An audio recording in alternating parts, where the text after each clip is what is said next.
Welcome to this episode of the Xavier Files as a part of Cyclops is Waiting for Me, an X-Men animated recap podcast where we are chatting with the voice of Nina da Costa, Christine Webby. I'm JC. And I'm Rod, and I'm so excited to introduce our guest, Christine. Hello, everyone. Well, I'm so excited to be here. Thanks for having me. Of course, thank you for joining us. You know, we've gotten to chat with a bunch of members of the cast so far, and we've been able to cross paths at events, and we're going to get into all that. But again, thank you for joining us. This is exciting. Some real quick housekeeping. Cyclops is Waiting for Me as our weekly podcast series where we're going back and watching every single X-Men animated episode we can find.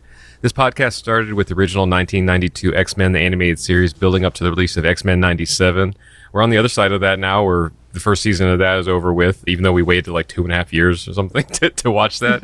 We're going to be chatting with Christine's character and role in X-Men 97. So, it's chatting about. I was like, we're chatting with the character. So there may be some spoilers. If you don't want spoiled for you, pause the podcast, watch the episode, come back. We always mention this, but you should just watch it. Everyone involved is part of the #1 rated Marvel show ever now, so you should just watch it. Don't forget to follow us on social media at Cyclops IWFM Pod on Instagram, TikTok, Threads, Twitter, and Facebook. And of course, make sure you're following us on all of your favorite podcast services. Now, let's get into it.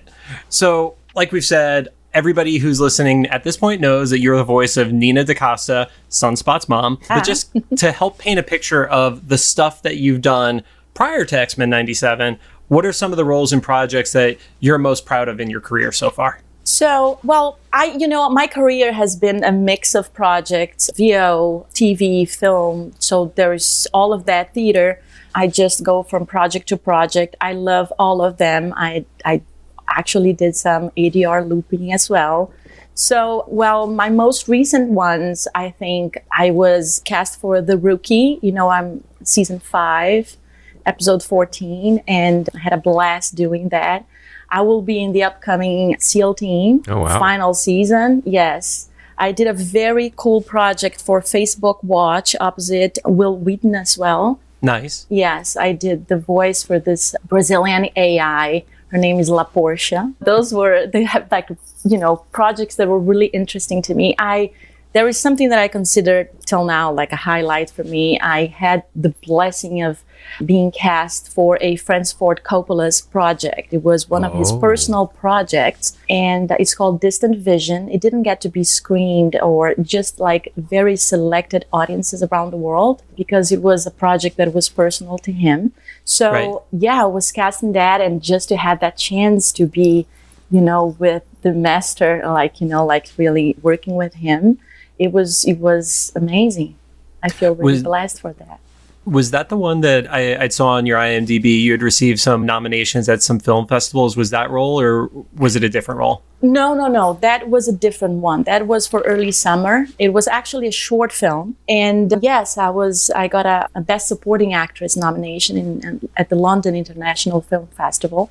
And that was very, very early on in my career, actually. I had just arrived in LA, and I was still studying at the Lee Strasberg Institute. And I got cast for that short film. And one day I just figured out that I had been nominated for this. And I was like, oh my God, this is it's exciting. That's awesome, especially very early in your career in Los Angeles. Yes. A lot of people will come out here and, you're doing the waiting tables and stuff like that. But that's got to be a good feeling right at the beginning to have such a big hit like that. It was inspiring, because it's in a way, this career has so many ups and lows, and we've been there. We have to deal with rejections, like we audition for many projects, and then when we get a win, it's nice. We have to celebrate. Not that it's like it doesn't define you, but certainly it gives you like gives you a little nudge, like okay, let's move on, and it's nice. It's nice to tell beautiful stories. Well, let's get into the auditioning process for X-Men 97.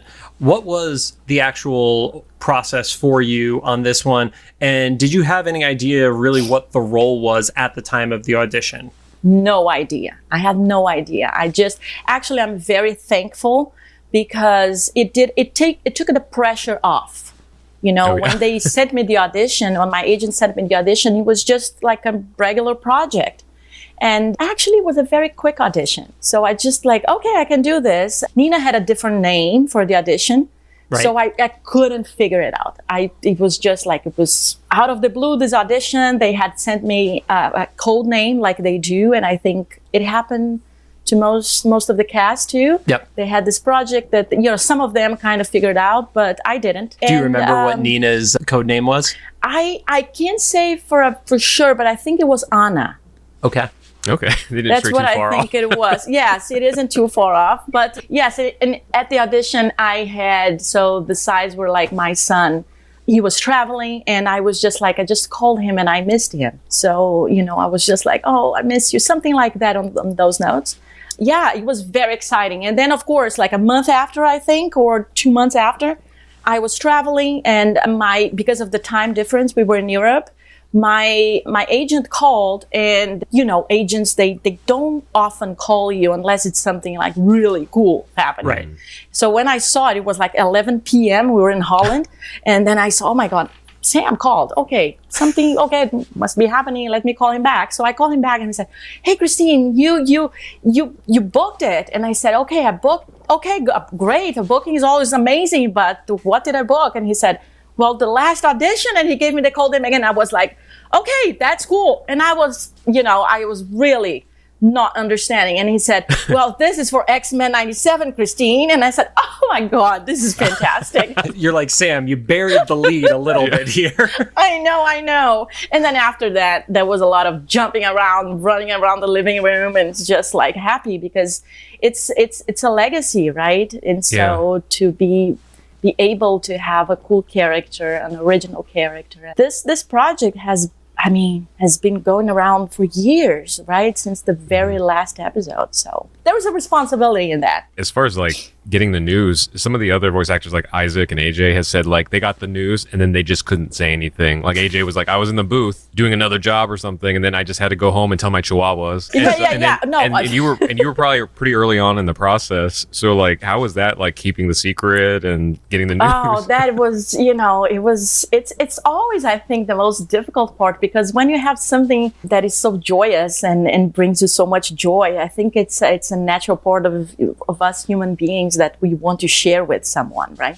But of course, you can't, and I get it, and it's part of the whole thing. It only makes it more beautiful later on when you actually can talk about it. Part of that was actually, I was in a project with Guy, like doing completely something different. That's where I met Guy. And I'm quite sure that we were way into recording the episodes and everything. I didn't know that he was playing my son. And great. He didn't know also. And so afterwards, when we were able to start releasing, I think I saw a post he did on Instagram. And then I sent him a text message and I said, yeah, I can't believe you're playing my son. He said, are you playing Nina? I said, that's amazing. That's like, the universe just letting you know that you're in synchronicity with everything, because you'd already met your like good people, like talented people, and you were already working anyway. And there was one day, I had just finished my session and the sound engineer actually told me, he said, oh, your son, right after I got into the studio and he told me, oh, your son was just here recording. Oh, even then, I had no idea. We didn't cross our paths. So it was magical. I do believe in, believing in the universe. And I do believe that the universe sent us signs. So definitely, I agree with you, Rod. I think that was a big sign. Such a fantastic story. I love that. So Guy had recorded and you were going in to record, and at that point his name hadn't been revealed publicly, so you didn't have that moment of knowing each other yet, so you literally could have crossed paths in the studio and wouldn't have even known it's for the same project. Yes, exactly. When we did the looping for Musica, we had already recorded. So at that point, I really did not know Guy. Got it. And when I was doing Musica with him, then yes. And then we could have talked about it. Like, Right. How exciting this is. Oh my God. What's ahead for us, but we didn't know. So you mentioned this series having a legacy behind it. Had you been a fan or watched the original show before this casting process, or was that an after the fact thing that you started to immerse yourself in what that world was? To be honest, for this specific show was a thing that happened afterwards. Of course, I was, grew up and, watching some of the Marvel's movies and all of that, and I knew the main characters. One of my favorite moments, to be honest, was when I actually got the script. Because, when I put my hands on the script and I got it printed and like beautifully, like traditionally, because I love doing that. I think there's, it's such, I don't know, I think it's an actor's thing, right? It's just, when you hold the script in your hands, it's so special. So when I was going through the pages and then reading the episodes, and then, there were some names like Wolverine and all of those. And, I think in one of my episodes, Captain America, that thing, like even now talking to you guys, I have goosebumps because it's such a dream come true. Oh, of course. Especially the mention of Captain America, because that was the first reveal for us, I think, was the mid-season trailer. Mm-hmm. And they showed that and all of us kind of like lost our mind of like, wait, what? So exactly. So you got to get that moment year prior to all the rest of us. Maybe 2 years. Right. I think we started recording on 2022. Yeah, so you got the full 2 years on it. Yeah. So something that stands out in 97 is having authentic voices for the actors and the characters they're playing. How does it feel for you having, you portraying Nina and Guy portraying Roberto, both being voiced by a Brazilian talent? Because that wasn't something that was a concern back when the original show aired. Yes, that is very, very special. And, I'm sure for Guy as well, because, we are bringing our culture. It's important for us. And I think it's important for, let's talk about minorities and all of that. Just to have that sense of being included and to be, hey, it's okay. We are here and we can do this as well. And to have people actually involving us. And I think this sends a message to the entire world and also especially like for me right now as a Brazilian actress, growing up like so far away and watching all these shows. Like I said before, it's a dream come true. But when I think it's part of the legacy of X-Men, like talking about being accepted for who you are and, fighting to be who you are and that freedom. So I think it's very, very important. And I'm very thankful. That's great to hear. So you get the gig, it's official, you find out what it is. What do you do from a process standpoint to prepare for it? And I'm going to ask the super nerdy question. Yes. Did you read any of Nina's appearances in the comics when you were preparing for the role? Well, I did. I did do my research. And of course, Nina isn't just a few moments, right? You can't find a lot about her. Yeah, so, I did some digging, and it looks like she only appeared in 7 issues, and most of those were in the 80s. So they're not easy comics to find. They're not easy to find. But based on those, she is American, right? And Roberto's dad is the Brazilian one, right? So I think it's really cool how they kind of inverted it in this one. And they put talking about being able to bring a woman and in that, because she is in a powerful position and she is the one that is from Brazil. I think it's really important the way that they did it. But yes, to answer your question, I did some investigation and I found some things, and the things that I could use for what, was on the script for me this time, I did use. And yeah. Great. So getting into the actual episodes, the first time we see Nina, it's not actually herself, but it's the demon version in the Fire Made Flesh Inferno-inspired episode. Did you get any preview from an animatic or a picture from the animation team of what that was going to look like? Or did you see it when it was on a screen for the first time airing? Was that the first time with it? No, that was not my first time. I had to go back for some ADR, and that's when they showed it to me. But the episodes had already been completed. We had already finished. That's how it worked for me. And when I saw her for the first time, I said, oh my God, this is magical. Right. Because it's really cool. It's a cool moment. I think after receiving the scripts, I think that was the second most fantastic moment, yes. When you finally I had an image for her. And then that was the second part of it, because of course I couldn't say anything. So just to wait for that again, yeah, the whole thing, it's pretty awesome. So we see Nina really in 2 specific episodes, Bright Eyes, Tolerance's Extinction. Even though she doesn't get a massive amount of screen time, she has some pretty iconic moments. So I would love if you could talk with us about doing that what we've effectively called the coming out scene, and any inspiration that you had around it, especially considering it happens in 1997 as opposed to that conversation, how it would play out in 2024. Yeah. Very, very, very different circumstances. And I'd like to think that we are a little bit more evolved now, but that not necessarily, it isn't true in a lot of cases. We have a better understanding, but there is nothing really redeeming about Nina and the way that how she deals with the whole situation, right? I think I even had the pleasure of being in a Q&A with Bo, and Bo mentioned that as well. But I think we have to look at both sides, right? Because, of course, as an actress, I don't have to love my characters, agree with them, but I do have to understand them. And I think Nina comes from a different world and a different, like you said, a different generation.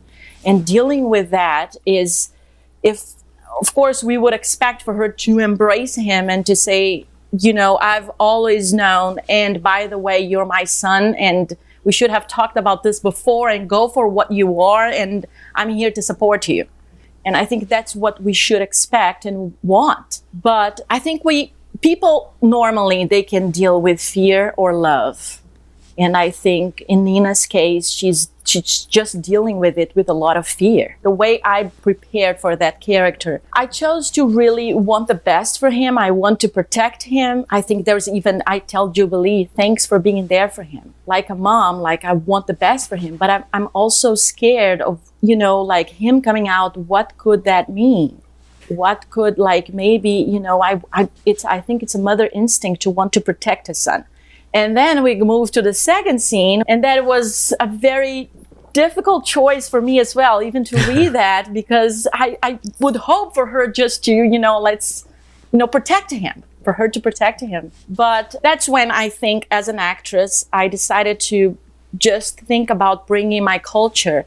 Brazil can be very dangerous in certain moments, in certain, towns. And when something bad happens, you're just told not to resist. Because if you don't resist, at least you try to avoid something bad happening to you and to others. So that's what I chose to. I went through that direction. I know that it was not, that's not how it came across. I can say more how we will, develop. But until then, that's me as an actress thinking, how can I bring the best of me to this? And then let the story play. I feel like that did come across. I mean, I'm a kid of immigrants too. Like, my parents immigrated from Korea, and, probably similar generation as Nina. And not as an excuse, but a reason. Like, there's a level of survival from immigrants, especially, I could only imagine if you had this empire, Costa's on the side of buildings there in that universe. And so she's, she, like you said, she showed at the beginning, she obviously cares for her son and accepted him herself. But then there's this thing, she's like, have you seen the color of your skin and our name? Things are already hard enough. And I get it. It feels like a betrayal. And, it's not ultimately, I think. Look, I had so many people reach out to me. And I think that's one of the most beautiful parts of playing Nina, because so many people reached out and share their stories with me. And they said that scene, made me think about when, I came out, or when, and the reactions that I got and how it affected me. So it's very important to say that parents support, it's so important. Ever since you're a little kid, you're trying to impress your parents. You're trying to say, hey, it's the famous thing, hey, mom, look at me, I'm doing this. Hey, dad, look at me, I'm doing this.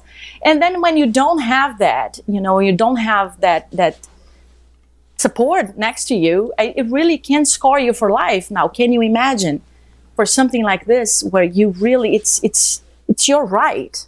You want to be who you are, and you want to be able to, yell and scream to the entire world. And there is nothing wrong with that. So, to have someone else, but looking at their perspective, we have to have some compassion, because sometimes they are not able to see it through the lenses that we see. And yeah. When that episode aired, the phrasing that I mentioned to a lot of people is, it was the perfect example of 90s whiplash, because in the 90s, it was that era where queer culture began to be a part of the conversation, but most people didn't know how to handle it.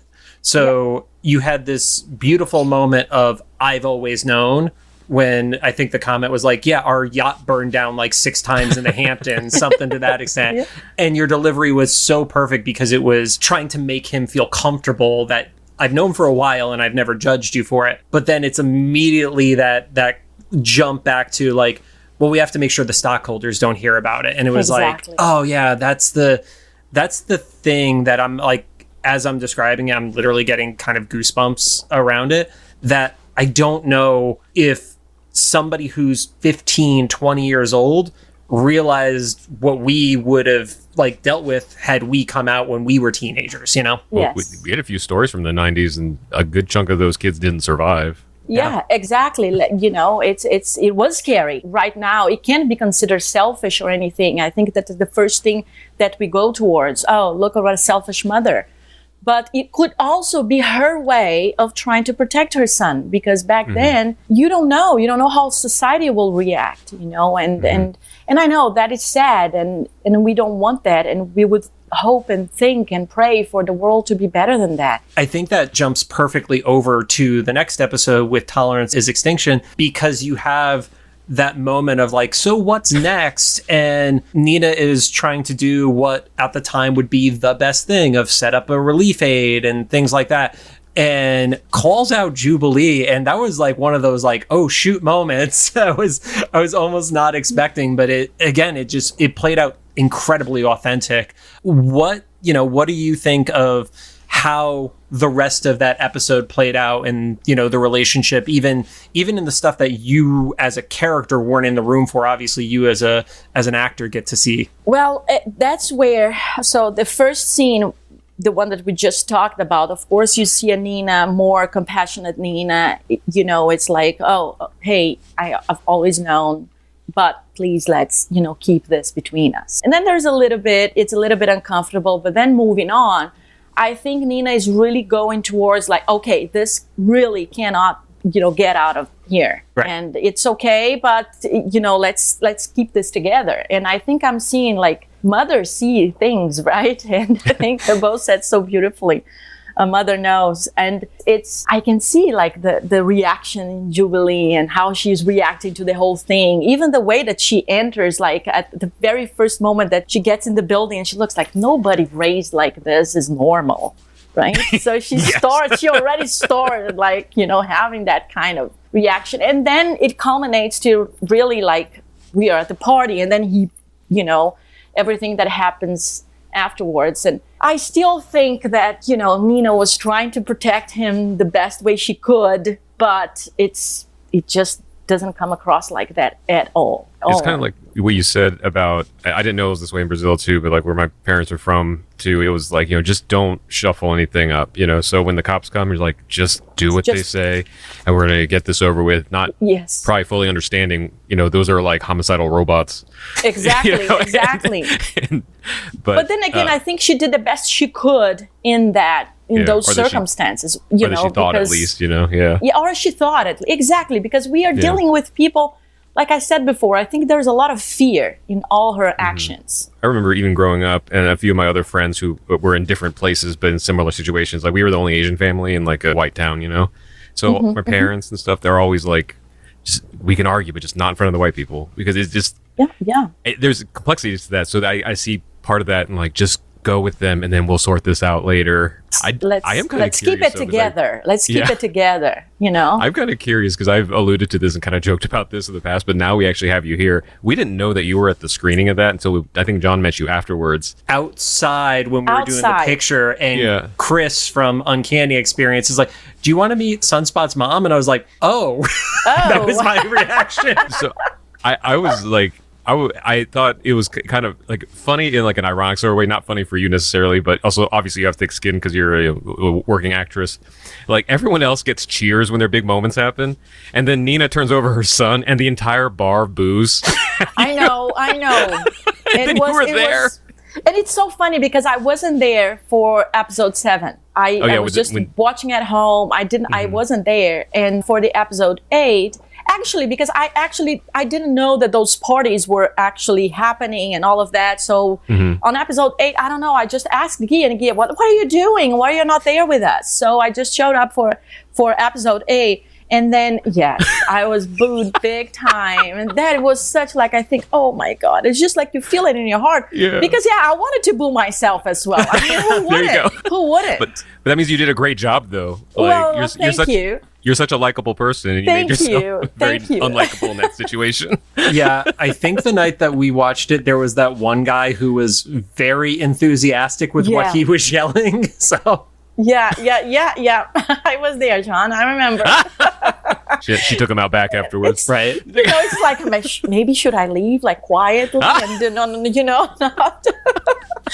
not say, please, that I'm the one playing. Yeah, I think the message, I really hope people watch the scenes and just have the courage. All, the young people out there, who are really trying to master the courage to just come out to their parents or to, go through in a difficult moment, just to have the courage to do it. Because each one of us, we have the right to live the life that we choose for ourselves. I learned this, each life is sacred and it's blessed, and we should be able to feel comfortable in our own skin. And if people are not with you, and so what? I mean, you know what I mean? They weren't I think anyways. That's the beauty. Yeah. And I think that's the beauty of X-Men. We have such a huge family. And I consider this like a cast, creative team, crew, like all X-Men fans.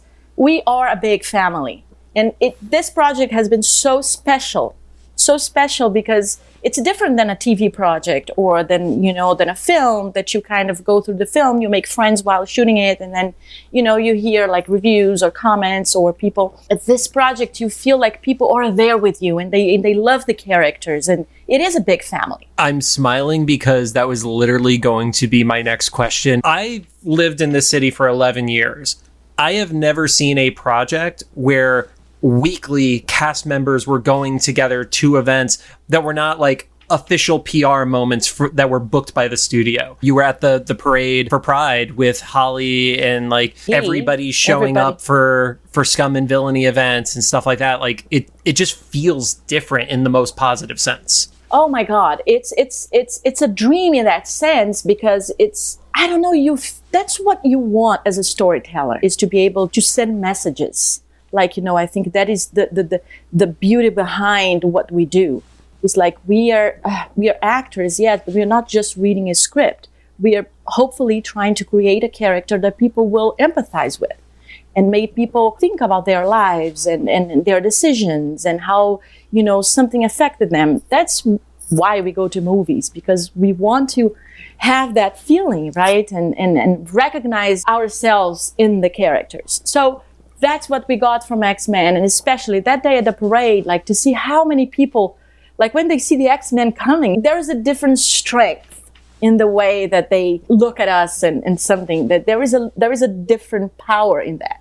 I think X-Men gives that to people. One of the most beautiful stories I heard from someone at the cantina, from one of the fans of the show that he showed with me. And he told me that when he was at Iraq, and he had all the episodes with him, right, on the USB or something like this. He had the episodes, and then at night, people would go to his tent and they would ask him to actually see the episodes. They would, are you the guy with the X-Men files and everything? Can I see them? Look at the meaning of this. I mean, those guys, they were at war. They could be like blown up like the day after. And X-Men were there to give them courage.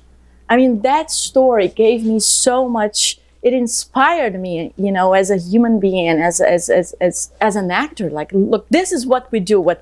Yeah. Love that. I can't imagine hearing stories like that when, you've been a part of that process. One of my favorite moments from our interactions together, because we've had, about a half dozen times where we've been in the same place and stuff like that, was actually sharing with you the digital version of your trading card and your reaction to it, of the shock of not knowing it existed. Was it really? I love yes, that. John.